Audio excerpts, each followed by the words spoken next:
woke up this morning with my mind stayed on freedom. In 1966, a remarkable business sprang up in Wilcox County, Alabama, one of the poorest counties in the nation. A group of middle-aged black women with little education or business experience formed a cooperative to market their unique handmade quilts to the art and fashion world. The Freedom Quilting Bee not only improved living conditions for its members, but inspired other cooperatives nationwide and fostered a new appreciation for quilts as an art form. Here is the unlikely success story of an organization created with Fingers of Love. Hallelujah, freedom.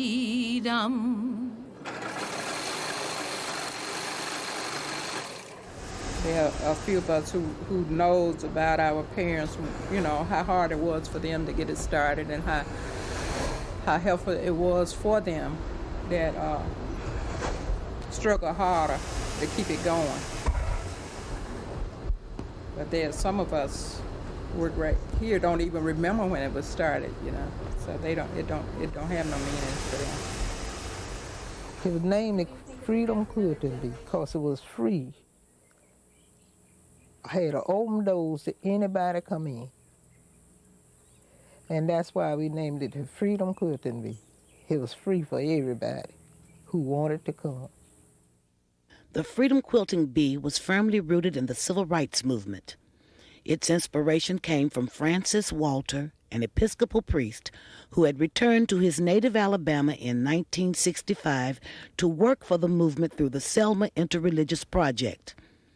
His efforts focused on the state's Black Belt region, including Wilcox County.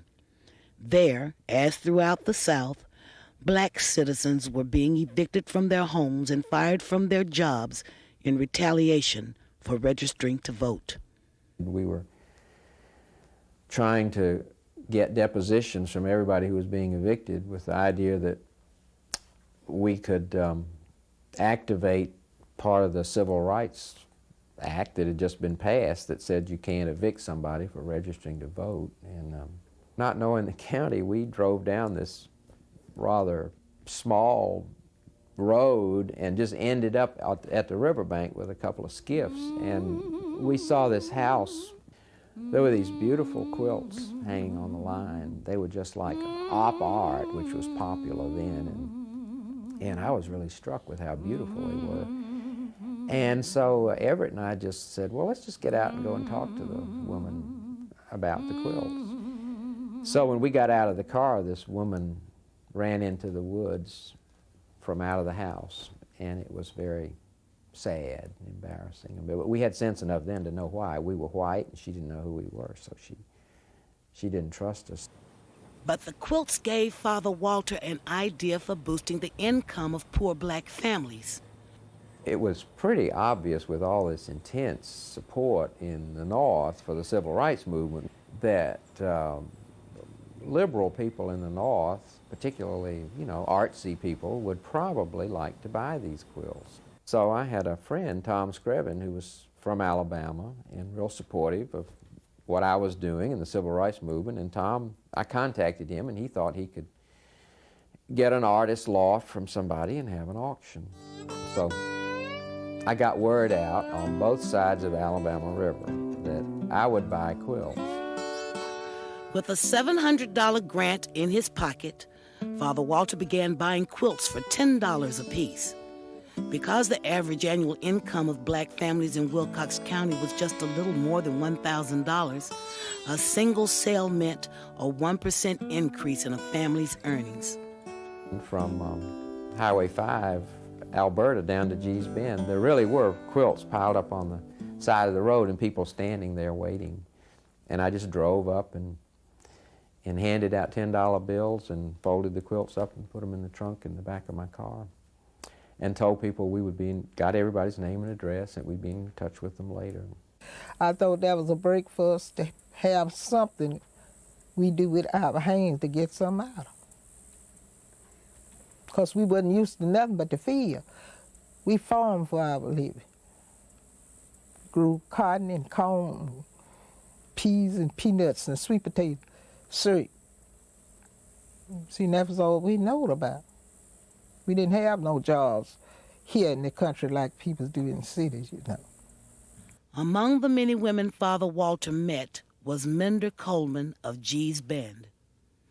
Mrs. Coleman had participated in the Gee's Bend Agricultural Co-op, one of the most successful economic development efforts of Roosevelt's New Deal. She told me that they had woven cloth for a suit for Franklin Roosevelt. And so she said, well, we could have us a quilt co-op or something like that. Well, I didn't know what a cooperative was legally, so. Father Walter had an attorney draw up papers for incorporating a cooperative, and on March 26, 1966, some 60 women gathered at the Antioch Baptist Church in Camden to form the Freedom Quilting Bee. Estelle Witherspoon was elected president.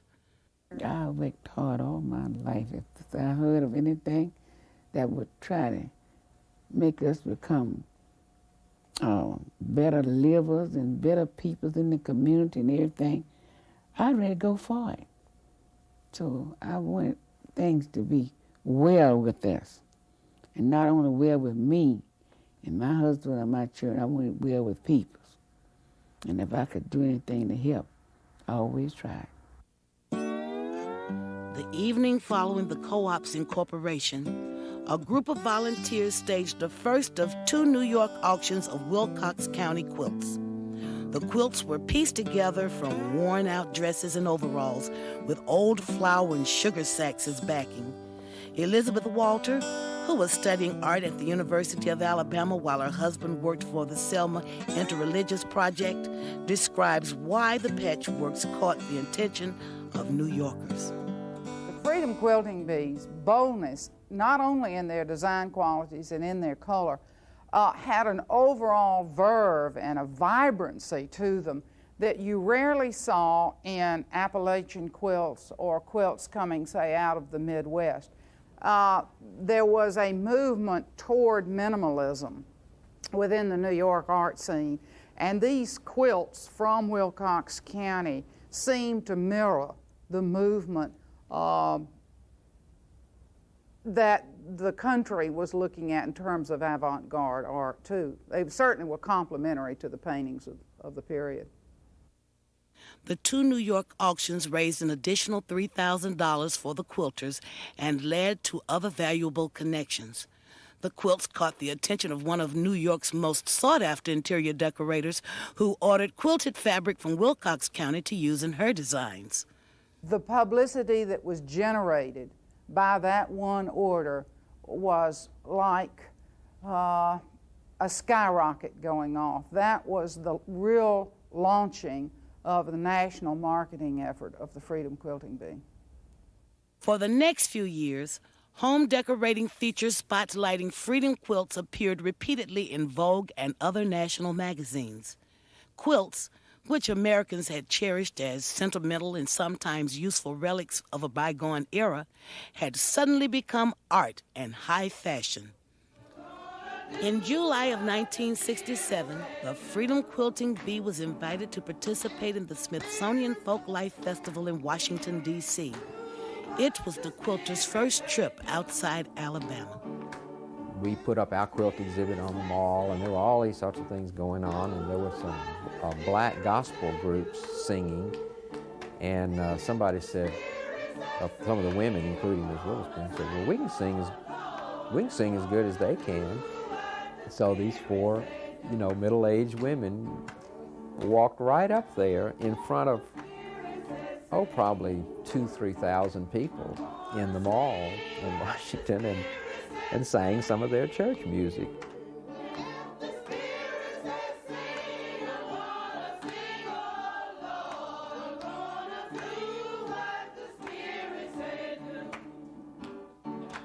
I always said I wasn't going to quilt on Sunday. But when I got to Washington, to Smithsonian, I quilted on Sunday. Started quilting at 11 o'clock and quilted till 5. Why?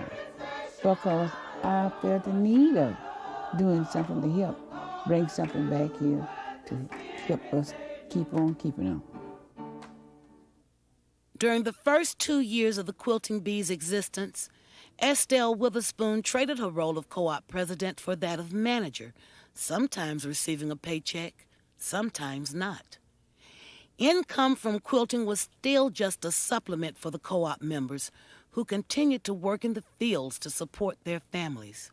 We didn't have no money to pay nobody too much or nothing like that, because if we paid by the quilt, you know. If 5 or 6 of us was quilting on a quilt. Well, when we got the money back, we sent the quilt off and sell it. And sometimes we got $2 a piece to take home. Sometimes we got $1.50 to take home. Well, it was good, but we wasn't getting nothing. We was used to being poor. When you're used to something, it ain't hard. We was used to being poor. Do you know, when I was a girl, I used to work from sun up till it down for 25 cents a day. Some of the husbands began to say that they could do better at home by sitting there looking at them or whatnot, than come up here and make $2. But see, what we were trying to do, we were trying to build this place. So if one day, it's like we are now, we have more work to do than we had. To move toward regular income and a decent hourly wage, the quilters needed large contracts instead of the small individualized orders they'd been filling. The catalyst for this transition was another New Yorker named Stanley Seliger, who had extensive experience in marketing handicrafts from around the world.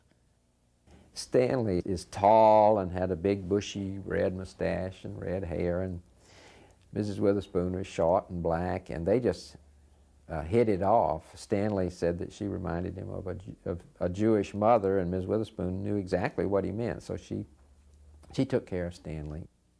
Offering to work for his travel expenses only, Stanley Seliger visited department stores and other major retailers with samples of Quilting Bee merchandise. Bloomingdale's ordered $20,000 worth of Freedom quilts and launched a major store-wide promotion. One of the sad things about folk art is that you cannot market a piece of folk art for very long without destroying it and modifying it for the market. So here we had all these extraordinary quilts that artists were buying, and even some art galleries were expressing an interest in, but that would not sustain, the volume wouldn't be great enough. Up till now, the quilters had been basically making one-of-a-kind quilts using miscellaneous scraps. They now began making the transition to a mass production approach with large fabric inventories and quality control. You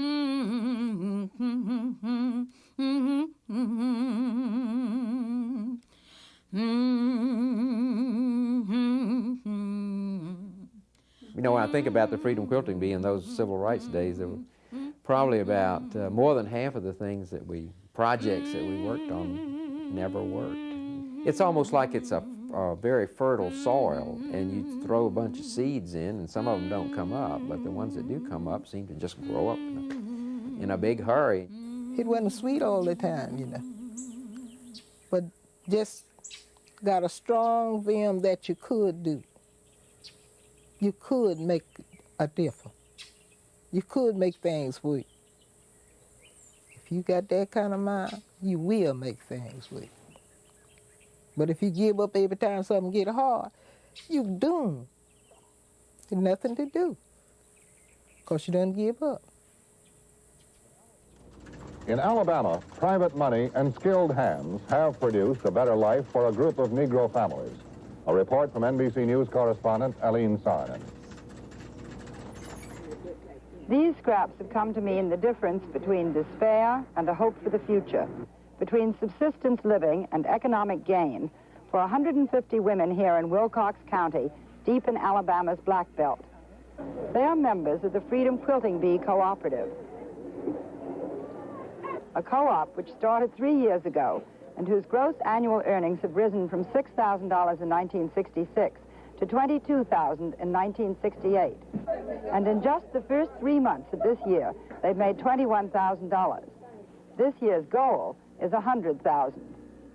There's quite a few things that we've gotten since the quilting bee began. We didn't have it. Like what kind of thing? Like I said, maybe refrigerators in our home, maybe washing machines in our home. We had just quite a bit more than what we had. Though business continued to expand, the quilting bee was hampered by its lack of a central workplace. Most of the women quilted at home and few had telephones. Mrs. Witherspoon and her husband had converted half of their small home into a co-op headquarters, but more space was needed to cope with the steady stream of orders. Early in 1969, through interest-free loans and grants, the Freedom Quilting Bee purchased a piece of land for the construction of a sewing center. Supporters from across the country were invited to the March groundbreaking. Dear friends, it is with the fingers of love that I pause here to request the honor of your presence at the groundbreaking of the Sewing Center.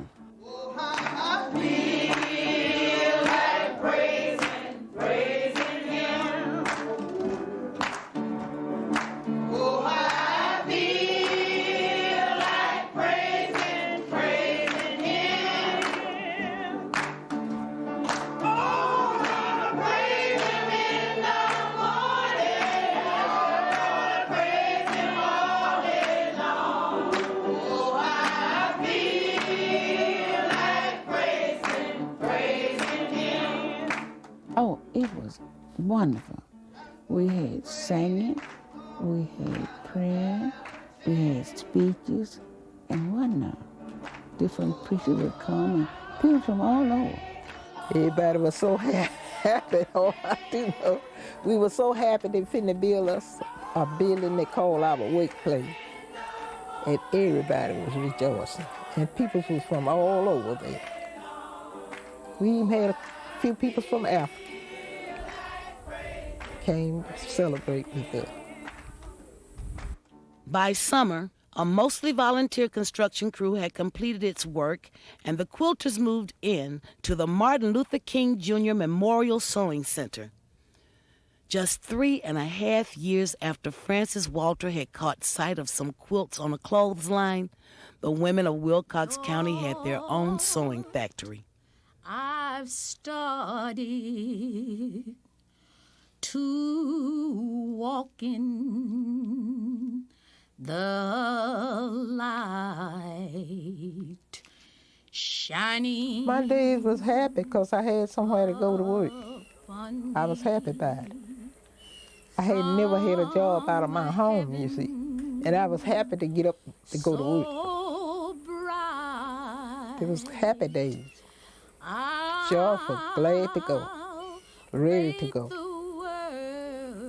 In the years following its heady beginnings, the Freedom Quilting Bee established a daycare center and obtained a long-term contract making pillow covers for Sears and Roebuck. It developed and marketed new products and found a secure outlet for its quilts through Artisans Cooperative, an organization formed to assist groups of poor craftspeople around the world. You know, I give the impression that the Freedom Quilting Bee was sort of the big thing in the Black Belt of Alabama, but we really were just, it was a sideshow in a way, and it didn't take up nearly all of my time. We were trying to keep people from being evicted. We were helping people to get registered to vote. Well, we was hard workers in the civil rights movement for the right to vote and the right to live right and love one another, not hate one another. And so I marched, I stood for guns, I took tear gas. I went through all kinds of terrible things. I was not there for to hurt nobody. I was not there to do no harm to nobody. I was out there to help everybody, not one, but for all of us. And I felt like God was there. The civil rights movement helped us. When we would go to these marches and different things and we come back, see, we followed Dr. Martin Luther King as far as we could follow him. And what he was saying was so true. You got to be together, both black and white, to succeed. As manager of the Freedom Quilting Bee, Estelle Witherspoon has become one of the cooperative movement's staunchest advocates. She has been active in the Federation of Southern Cooperatives and has served on the board of Artisans Cooperative. Her involvement in these organizations helped bring valuable training and support to the Quilting Bee and provided inspiration to other co-ops nationwide. Estelle Witherspoon served as manager of the Freedom Quilting Bee until 1991, and observers both inside and outside the organization see her leadership as a key to the co-op's survival. Ms. Witherspoon could take, Stokely Carmichael or somebody preaching revolution over here and somebody just wanting to make a fashion designer in New York wanting to make a lot of money out of quilts, and she could just put them all together and everybody would end up supporting the Freedom Quilting Bee. And nobody ever got mad at anybody, and she just had an extraordinary amount of tact and organizational ability. You got to have a smile, loving and caring try to get people to come in and work with you. And I'm not to brag, but I had a pretty good attitude that I would try for my best of my ability to accept whatever come in. And I tried and asked God to give me wisdom and understanding how to work with people. The Freedom Quilting Bee was one of the most miraculous, magical things that I have ever experienced in my whole life, where people of goodwill got together, had an idea, and decided to pursue it. And it worked. Why it succeeded was simply because people cared about its success.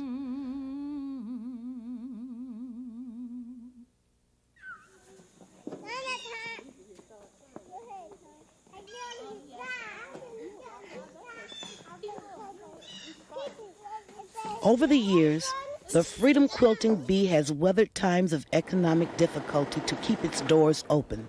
In fact, of the many handicrafts cooperatives that emerged during the Civil Rights Movement, the Freedom Quilting Bee is the only one still working today. Why is it that I like working here? Because of the people and the atmosphere. It's just a nice place to work, a nice place to be. There's a lot of love here. The people in the Quilting Bee, they've always worked together. They've had this, it's like this bond, if something has to be done and we know that this is our source of income, we're going to work together and try and accomplish that. This county is still poor. It's still one of the poorest counties, I think, in whole America, everywhere. But this is the only place right now in this community where the people don't have to drive almost an hour to get to work. I guess that's why we work so hard to keep the Quilting Bee going. At least it keep a few of us, working. Hopefully one day that we can hire even more. But competition from foreign markets now threatens the Quilting Bee's sales. Hand-stitched quilts based on traditional American patterns are imported from countries where workers earn pennies an hour, vastly undercutting the prices of U.S.-made quilts.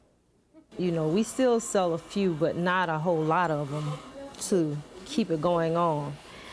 And right now we are trying to get into making these conference bags. Maybe that can generate more steady money. And then we could hire more if we could get more money and more orders for quilts, bags, or we can just about make anything. So we're still in hope that we will continue to survive and keep on keeping on, and that we keep this quilting bee here for long as the Lord able us to be here.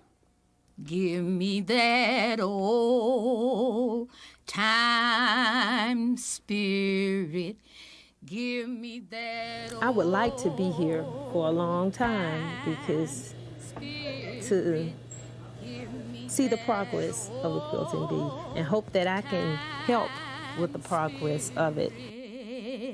It's good enough for me. It was good for my old mother. It was good for my old mother. It was good for my old mother. It's good enough for me.